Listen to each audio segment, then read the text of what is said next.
हमारे साथ अभिषेक मनु सिंघवी जुड़े हैं, सांसद हैं, कांग्रेस के वरिष्ठ नेता हैं, वरिष्ठ अधिवक्ता हैं, तमाम सारे उनकी पहचान है। अभिषेक मनु सिंघवी जी, बहुत बहुत स्वागत है आपका इंडिया न्यूज पर।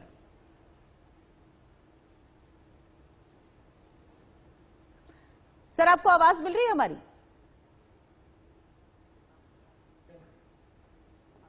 आपको आवाज आ रही है कि नहीं? जी जी जी, अब आ रही है। अभिषेक मनु सिंघवी जी, सबसे पहले तो यही जो यूक्रेन और रूस के बीच जो युद्ध चल रहा है, इसको लेकर पूरी दुनिया चिंतित है और हमारे लिए चिंता का विषय ज्यादा है, क्योंकि हमारे तकरीबन 18,000 छात्र वहां पर फंसे हुए हैं। जिस तरह से भारत सरकार ने इसको लेकर ऑपरेशन गंगा चलाया है, इस पर आप क्या कहेंगे?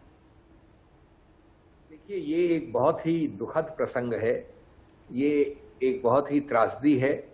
एल्बर्ट आइंस्टाइन ने कहा था कि मुझे ये मालूम नहीं कि तीसरा विश्व युद्ध किन औजारों से होगा, लेकिन मैं ये बड़े विश्वास के साथ कह सकता हूं कि चौथा विश्व युद्ध सिर्फ लकड़ी और पत्थरों से होगा, क्योंकि तीसरे के बाद कुछ बचेगा नहीं। तो मैं समझता हूं ये एक वैश्विक बहुत ही भयंकर चीज है। इसको जल्द से जल्द रोकना, बंद करना और इसका हल निकालना अति आवश्यक है।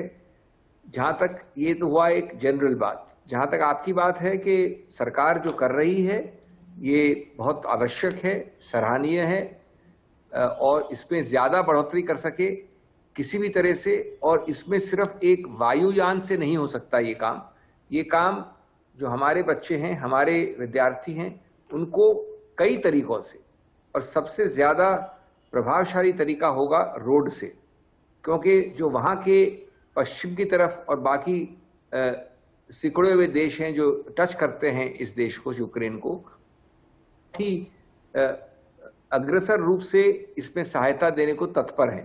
तो अगर आप रोड से किस तरह से तरीका निकालेंगे, यद्यपि 7, 8, 10 घंटे लगते हैं, वहां से ज्यादा लोग निकल पाएंगे। वायुयान की कई सीमाएं होती हैं, क्योंकि 200, 250, 300 लोग ही आ सकते हैं, लेकिन सब तरफ से करना चाहिए और मैं चाहूंगा कि इसकी गति और इसकी दिशा भी बढ़नी चाहिए। बिल्कुल, आप ठीक कह रहे हैं, क्योंकि वहां जो छात्र हैं उनसे हमारी बात हो रही तो बहुत ज्यादा परेशान हैं, जाहिर सी बात है जिन हालातों में वो हैं। अभिषेक मनु जी, भारत का जो स्टैंड रहा इस पूरे विवाद को लेकर, द्विपक्षीय विवाद वो ये मानता है, और यूएन में जब वोटिंग हुई तो भारत ने खुद को उससे अलग कर लिया था। प्रधानमंत्री की बात रूस के राष्ट्रपति से भी हुई, इसके अलावा यूक्रेन के राष्ट्रपति से भी हुई। तो कूटनीतिक तौर पर और विदेश नीति के तौर पर भारत की जो भूमिका है, आपको क्या लगता है वो ठीक है? देखिए, ये बड़ा नाजुक प्रश्न है और नाजुक प्रसंग भी है, और इसमें कोई राजनीति नहीं आनी चाहिए। मैं समझता हूं कि इसको समझने के लिए पहली बात, अगर आप एक निष्पक्ष रूप से देखें तो मैं समझता हूं ये कहना कि राष्ट्रपति पुतिन गलत नहीं है, ये असंभव होगा।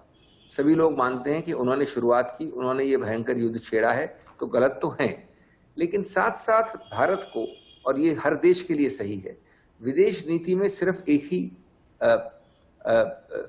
सिद्धांत होता है, और वो होता है देश का स्वार्थ, देश का राष्ट्रीय हित। मैं स्वार्थ संकीर्ण रूप से नहीं कह रहा हूं, मैं राष्ट्रीय हित की बात कर रहा हूं। विदेश नीति में न कोई परमानेंट दोस्त होते हैं, न कोई दुश्मन होते हैं। भारत का खुद का इंटरेस्ट सबसे सर्वोपरि होता है। तीसरी बात, आप इसको निस्संदेह कह सकते हैं कि 75 साल में हमारे सबसे निकटतम मित्र जो हमारे तकलीफ के समय में हमारे साथ खड़ा रहा है वो रूस है, इसमें कोई दो राय नहीं हो सकती।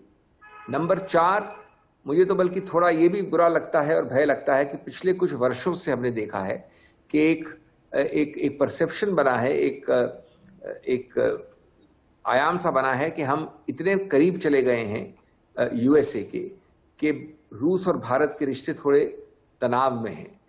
मैंने देखा कुछ दुख के साथ और विस्मय के साथ कि पहली बार 70 साल में, 50 साल में निकटतम जो रूस और पाकिस्तान के बीच में रिश्ते हो रहे हैं, या पाकिस्तान या रूस और चीन के बीच में पिछले 10-12 साल में पहली बार इतने निकटतम रिश्ते हो रहे हैं।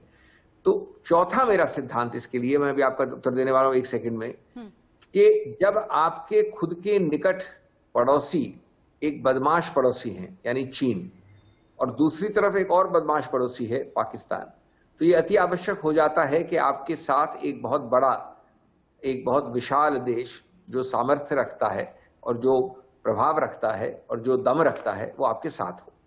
तो इन सबको अगर आप सिमट के जोड़ें तो मैं समझता हूं कि ये बड़ा आसान है कहना कि नकारो रूस को, उसकी निंदा करो, उसकी भर्त्सना करो। मैं इससे सहमत नहीं होऊंगा और इसलिए विकल्प भारत के पास सिर्फ एक ही था, एब्सटेन करने का, जो हमने किया और मैं उसको सही मानता हूं। हाँ, साथ साथ हमको जो हमने कुछ हद तक किया है और भी कर सकते हैं, हमको अपने दस्तावेजों में, हमारे भाषणों में ये जरूर कहना चाहिए हमेशा, और कहते रहेंगे कि हम इसको जल्द से जल्द अंत चाहते हैं, हम सबकी सुरक्षा चाहते हैं और हम एक वैश्विक ऑर्डर चाहते हैं जिसमें इन सिद्धांतों का एक आदर रहे, लेकिन साथ साथ भर्त्सना या विरोध सीधा यूएसएसआर में उसके सहमत बहुत जरूरी है वो। सिंघवी साहब, 5 राज्यों में चुनाव हो रहे हैं। सबसे बड़ा राज्य उत्तर प्रदेश, जो एक समय में कांग्रेस का गढ़ रहा था, उसमें 7 सीटें 2017 में जीती, लेकिन अब 3 विधायक ही रह गए। आप कांग्रेस की स्थिति क्या देखते हैं वहां पर? कुछ बेहतर पा रहे हैं? कांग्रेस की जो कमियां थी इस बार कुछ दूर हुई हैं या स्थिति वैसी ही लग रही है आपको? देखिए, मेरे लिए ये सही नहीं होगा कहना कि हम कोई सरकार बना रहे हैं उत्तर प्रदेश में या हम सबसे बड़ी पार्टी होंगे, मैं ये नहीं कह रहा हूं।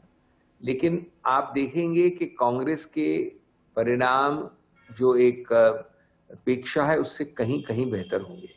और मूल बात यह है कि बीजेपी, अगर आप क्रूड शब्दों में कहें कि खाट खड़ी हुई भी है, इतना पैसा खर्च करने के बाद, इतना कारपेट बॉम्बिंग करने के बाद जो जबरदस्त प्रदर्शन कर रहे हैं अखिलेश जी, तो मैं समझता हूं कि ये समय दूर नहीं है कि जब हमारे जो आंकड़े होंगे उत्तर प्रदेश में वो इतना प्रभाव और इतना महत्व रखेंगे कि सरकार उनके बिना नहीं बन पाएगी, उन आंकड़ों के बिना।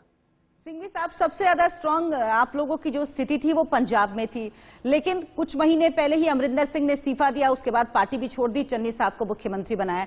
दूसरी तरफ सिद्धू जो अध्यक्ष हैं पंजाब कांग्रेस के, वो गाहे बगाहे कोई ना कोई ऐसी चीज कहते रहते हैं जिससे अपनी सरकार के लिए वो असहज स्थिति पैदा करते हैं।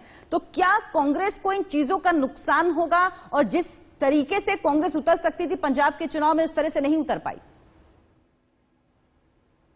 अगर मैं सच कहूं तो 2 या 3 चीजें हैं संक्षेप में। एक तो कि सबसे बड़ा हमारा निंदक भी ये नहीं कहेगा कि बीजेपी या अमरिंदर जी की पार्टी कहीं भी रेस में भी है, ये बात तो आप साफ समझ लीजिए। या सैड भी है, शिरोमणि अकाली दल, कोई भी ये नहीं कहेगा कि ये 3 पार्टियां सरकार के बनाने के या उसमें भागीदारी करने के आसपास भी है। पॉइंट नंबर 1 ये ध्यान रखना जरूरी है। पॉइंट नंबर 2, हम, इसका मतलब हुआ कि 2 ही बचे फिर अब, कांग्रेस और आप। मेरा मानना है कि कुछ हफ्तों पहले तक कांग्रेस बिल्कुल बहुत ज्यादा आगे थी। मेरा साथ साथ, अगर मैं मिथ्या प्रचार न करूं तो ये भी मानना है कि पिछले कुछ हफ्तों में ये जो दूरी है आप और हमारे बीच में कम हुई है, और उसका कुछ कारण ये भी रहा है कि हमारे बीच में, हमारे आंतरिक रूप से कुछ ऐसे वक्तव्य आते हैं जिनसे कि एक वहम पैदा होता है। मैं नहीं समझता कि इसमें कोई दुराव है, लेकिन वक्तव्यों से एक जो स्थिरता है उसमें फर्क पड़ता है। उसके बावजूद मैं समझता हूं कि कांग्रेस सीधे रूप से आगे है। शायद उतना आंकड़ा न रहे जो पहले आकांक्षा थी, कुछ चिक के कारण, और निश्चित रूप से आपने दूरी को कम किया है, लेकिन हम दोनों के बीच में सीधी एक लड़ाई है और हम समझते हैं आगे निकलेंगे। चलिए, बहुत बहुत धन्यवाद सिंघवी साहब आपका हमारे साथ जुड़ने के लिए, इस तमाम बातचीत के लिए। तो अभिषेक मनु सिंघवी, जिनका कहना है कि पंजाब में आम आदमी पार्टी की सीटें बढ़ी हैं, कांग्रेस और उनमें जो दूरी ज्यादा थी वो अब कम हुई है, लेकिन उसके बावजूद भी उनकी सरकार वापस आएगी।